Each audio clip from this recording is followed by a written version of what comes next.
గురుగారు, ఈ సంవత్సరం పరాభవ నామ సంవత్సరంలో కన్యా రాశి వారికి ఎలా ఉండబోతోంది, వారి గ్రహస్థితులు ఎలా ఉండబోతున్నాయి, వారి ఆదాయ వ్యయాలు ఎలా ఉండబోతున్నాయో వివరించండి.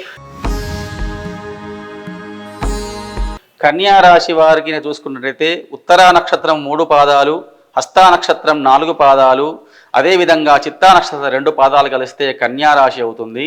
కన్యా రాశి వారికి సంవత్సరము 8 ఆదాయము, 11 ఖర్చు, 3 రాజ్యపూజ్యం, 3 అగౌరవంగా ఈ సంవత్సరం వీరికి గోచరిస్తూ ఉన్నది.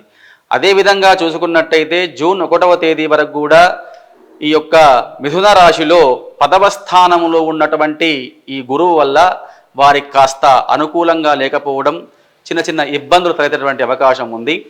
జూన్ 2వ తేదీ నుంచి వీరికి గురుబలం 11వ స్థానంలోకి, మంచి స్థానంలోకి రావడం వల్ల అనుకున్న కార్యక్రమాలు నెరవేరడం, వివాహాది కార్యక్రమాల్లో ఆటంకాలు తొలగిపోవడం, తర్వాత ఉన్నత విద్య ప్రాప్తించడం, విదేశాలకు వెళ్ళే వారికి అనుకూల సమయం.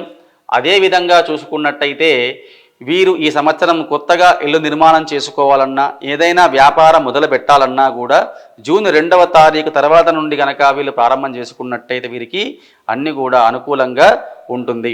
అదేవిధంగా చూసుకున్నట్టయితే శని వచ్చేసి ఈ సంవత్సరం ఉన్న వీళ్లకు శని చెడు స్థానంలో ఉండడం వలన కాస్త ఇబ్బందులు, గౌరవం హాని, తర్వాత సంఘంలో విలువలేకపోవటువంటి అవకాశాలు దటివేటువంటి అవకాశం వీరికి గోచరిస్తూ ఉన్నది. మరి వీరు ఎలాంటి పూజా కార్యక్రమాలు నిర్వహించుకోవాలి, వారు ఎలాంటి నామాన్ని జపించాలి గారు?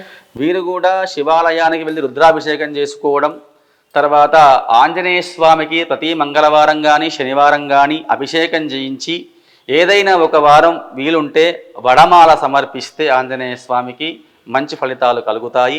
అదేవిధంగా వడమాల సమర్పించలేని సమయం లోపల చందన పూజ, సింధూరంతో గనక ఆంజనేయ స్వామికి పూజ చేయించుకున్నట్టయితే ఈ యొక్క కన్యా రాశి వారికి శని యొక్క ప్రభావం తగ్గి అనుకూలత లభిస్తూ ఉంటుంది.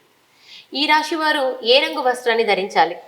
ఈ రాశి వారు కూడాను ఆకుపచ్చ రంగు వస్త్రం లేదా తెలుపు రంగు వస్త్రాన్ని ధరిస్తే వీరికి అన్ని కూడా శుభ ఫలితాలు కలుగుతాయి.